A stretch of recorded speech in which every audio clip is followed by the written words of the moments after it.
Morning बच्चों। तो चलिए आज हम पढ़ते हैं पदार्थों की प्रकृति।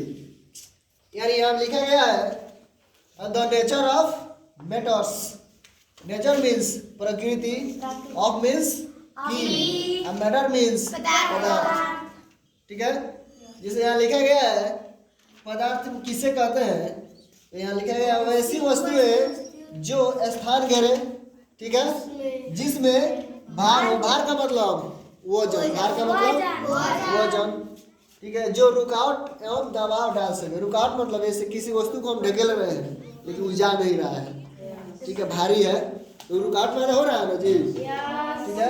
और दबाव, दबाव मतलब किसी वस्तु को हम सिर पे लिए हैं और कस के माने ज्यादा वजन है तो कोई दबाव डाल रहा है ऊपर से, ठीक है, तो उससे दबाव कहेंगे।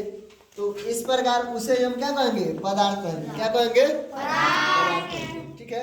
जैसे लोहा, लकड़ी, कोयला इत्यादि। और बहुत सारे आप एग्जांपल ले सकते हैं, नहीं ले सकते हैं जी। चलिए उसके बाद यहाँ समझने वाली सबसे इम्पोर्टेंट बात यहाँ है, ठीक है। देखिए पदार्थ को मुख्य रूप से दो भागों में बांटा जाता है। कितने भागों में? एक होता है भौतिक वर्गीकरण। क्या होता है? भौतिक वर्गीकरण। और दूसरा क्या होता है?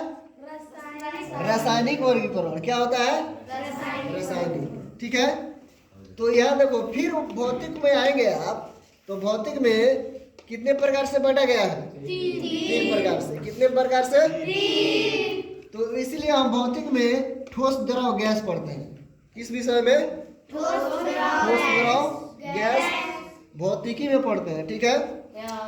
और यहाँ आएंगे तो रासायनिक वर्गीकरण में इसको भी दो भागों में बांटा गया है। कितने भागों में? तो एक हो जाता है शुद्ध पदार्थ। क्या हो जाता है? और दूसरा क्या हो जाता है?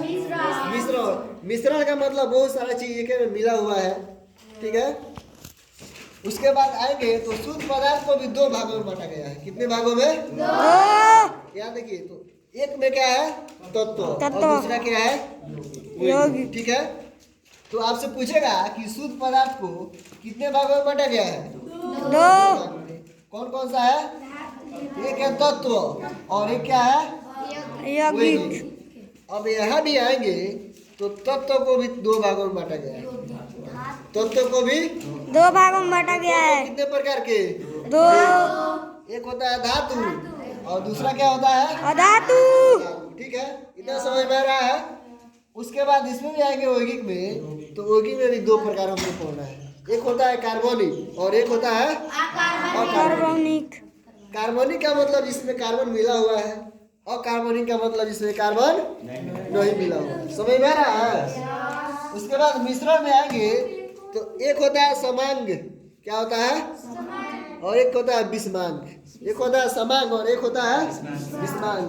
तो समांग का मतलब होता है कि दो चीजें आपस में मिश्रण मिल गए हैं जिसे हमें पता नहीं चल रहा है, जिसे हमको पता नहीं चल रहा है। तो जब मालूम हमको नहीं मिल रहा है, पता चल रहा है कि उसमें कौन क्या क्या चीज है, तो उसे हम समांग कहेंगे। क्या कहेंगे? अब विषमांग का मतलब हमको अलग अलग दिखाई दे रहा है कि भाई इसमें सरसों में कंकड़ है, बालू है, तो विषमांग हो गया, ठीक है। इस प्रकार हम समांग और विषमांग को समझ सकते हैं, ठीक है। तो आज हम इस साइंस टॉपिक में इतना ही रखते हैं। कल फिर हम कुछ नया टॉपिक लेके आएंगे तो उसके बारे में बताया जाएगा। तब तक लिए तो इतना ही रखते हैं। Thank you.